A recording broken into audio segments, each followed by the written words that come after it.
Bonjour à toutes et à tous. Je vous retrouve avec grand plaisir pour cette pleine lune du 21 juillet 2024 qui aura lieu à 11h17 en temps universel. Cette pleine lune, elle va se réaliser dans l'axe Cancer-Capricorne. La lune se situant dans le Capricorne, elle est dans son lieu d'exil et donc elle n'est pas très bien lotie.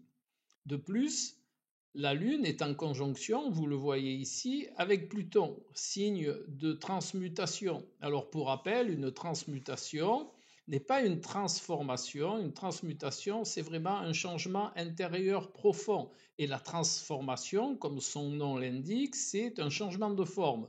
Là, on change la structure interne. Le Soleil, lui, est dans le signe du Cancer, donc le signe de la Lune, hein. Et donc, il y a cette belle opportunité de fusion, de synergie entre les deux éléments que sont le feu et l'eau, le feu soleil et l'eau associée au signe du Cancer. De plus, cette pleine lune a beaucoup d'aspects, on va dire, hein. Le soleil est en aspect avec Uranus-Mars et avec Neptune, et la Lune, pareil, est en aspect avec Uranus-Mars et avec Neptune, mais les aspects sont inversés, donc je ne vais pas rentrer trop dans la technique astrologique, mais voilà, vous savez qu'il y a ces positions-là. Qu'est-ce que ça va donner? Ça va donner d'un côté beaucoup d'inspiration. Soleil-Neptune, c'est vraiment je ressens les choses, hein, je suis en captation, hein, et en même temps, j'ai l'inspiration pour la manière dont je vais émettre en même temps. Et l'aspect avec Uranus-Mars, c'est le désir d'un changement profond dans ce que je perçois, et notamment dans le signe du Cancer, donc certainement le domaine du foyer, de la famille, mais aussi dans une forme de comment je vais gérer mes émotions, comment je perçois mes émotions de manière consciente, objective. Le Soleil, la conjonction Lune-Pluton, hein, la Lune est dans le signe du Capricorne, mais Pluton est dans le signe du Verseau. Et vous voyez, elles sont très proches, hein, ces deux astres sont très proches un de l'autre. Cela va indiquer un changement profond. Mais ce changement profond, vu que Pluton est dans le signe du Verseau, c'est par l'interaction collective. Mais la Lune, elle, est dans le signe du Capricorne, donc il y a une difficulté à aller vers l'autre.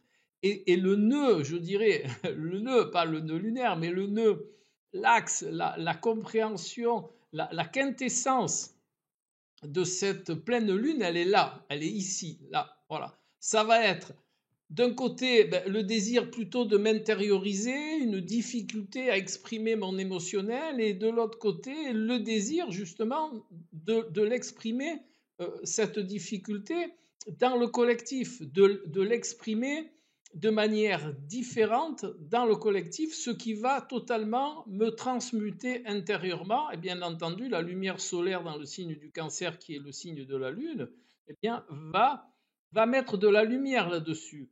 Mais ce qui est très intéressant, c'est que par les aspects du Soleil et de la Lune qui sont en aspect inversé au même facteur, eh bien, vous aurez l'inspiration pour aller dans ce chemin-là, même si la Lune, dans son expression, dans le signe du Capricorne, dans sa difficulté à exprimer sa profondeur émotionnelle, va être un petit peu mise aussi en lumière, et mais grâce à cette mise en lumière, vous pourrez vous servir de cette interaction neptunienne qui va vous donner l'inspiration pour amener la manière dont il va falloir que vous vous positionnez pour arriver à cette transmutation, et l'énergie marso-uranienne qui est très puissante, hein. Uranus est dans le signe du Taureau, donc c'est pas sa meilleure place, mais il va influer ce désir de changement des habitudes et de structure. Et Mars, dans le signe des Gémeaux, va influer de toute sa puissance pour, on va dire, acquérir l'intensité intellectuelle de manière à réaliser cette transmutation. Voilà. Donc, c'est pas la peine de faire des grands discours, hein, surtout dans des énergies un petit peu génériques comme la pleine et la nouvelle lune, hein.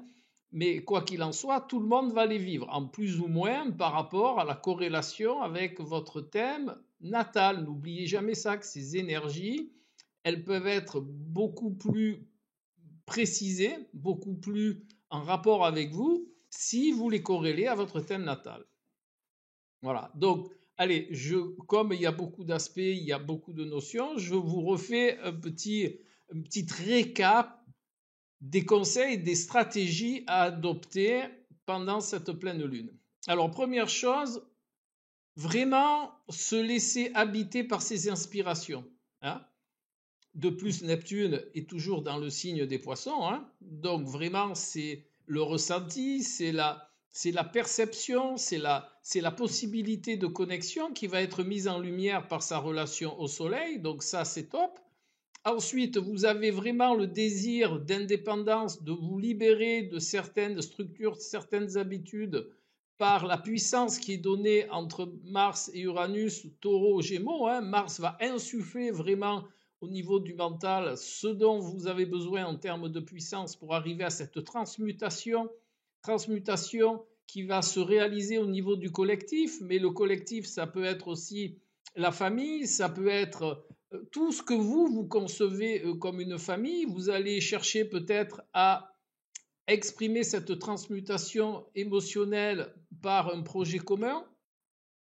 Et comme je vous ai dit, il va y avoir une petite résistance parce que la Lune est dans le signe du Capricorne qui est plutôt intériorisé. Donc, l'extériorisation de l'émotion va être un petit peu plus difficile, mais pas de souci, vous allez y arriver sans problème si vous vous fiez à votre inspiration, si vous laissez justement cette puissance urano-martienne vous habiter, surtout Mars dans le signe des Gémeaux qui va vous donner l'intensité au niveau du mental, hein, au niveau de l'énergie mentale pour la concevoir, et bien entendu le Soleil, lui, qui s'associe à l'élément eau du Cancer, même s'il est en opposition. Rappelez-vous ce que je vous ai dit, l'opposition n'est valable que si vous vivez mal ces énergies qui sont en jeu. Mais à partir du moment où vous les vivez de la bonne manière, eh bien, ça devient complémentaire. C'est justement le phénomène des axes.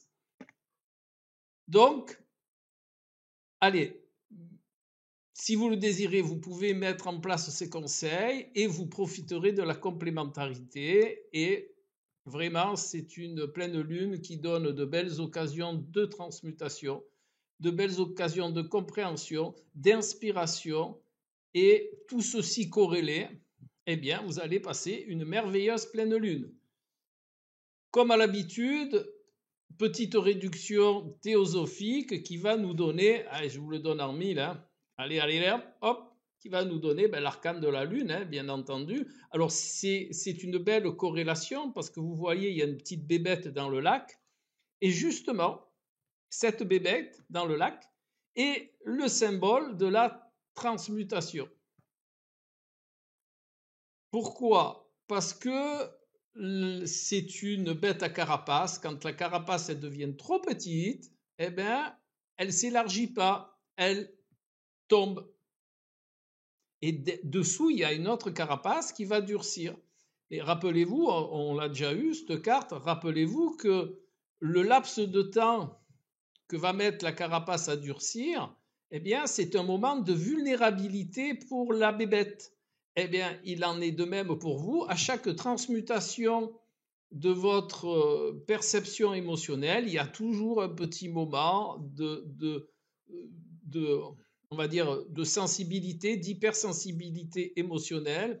De plus, la Lune est dans le signe du Capricorne, donc ça va, comme la Lune va être intériorisée par le signe du Capricorne, je crois que là, ça va dans le bon sens, c'est-à-dire que ce moment de fragilité émotionnelle, il va être contrôlé, hein, par le signe, justement, par la position de la Lune dans le signe du Capricorne.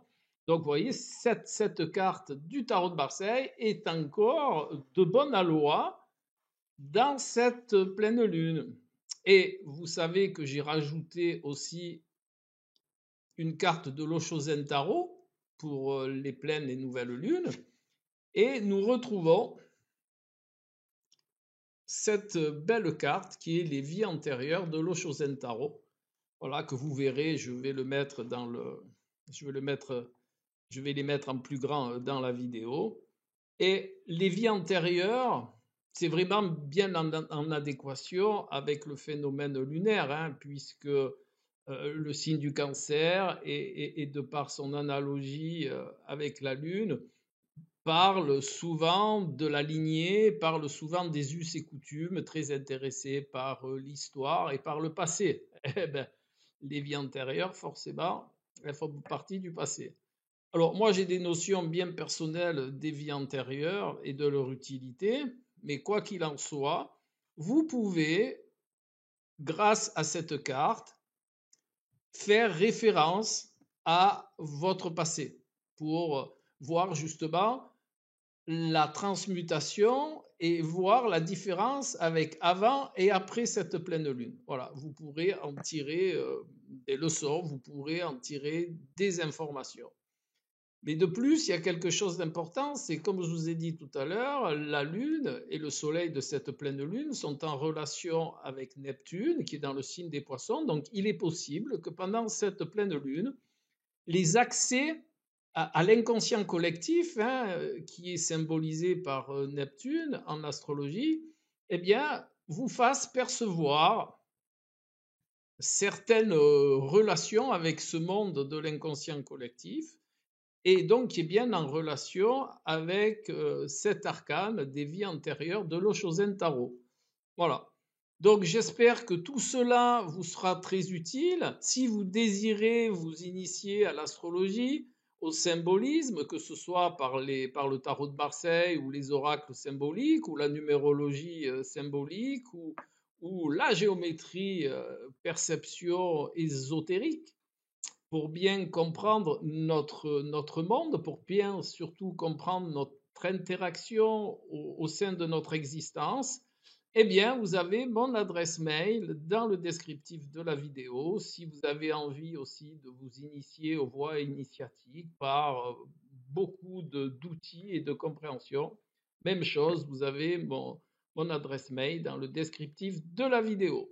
Et sur ce, encore une fois, je vous souhaite un bel été et je vous retrouve tout bientôt pour une prochaine vidéo. Au revoir.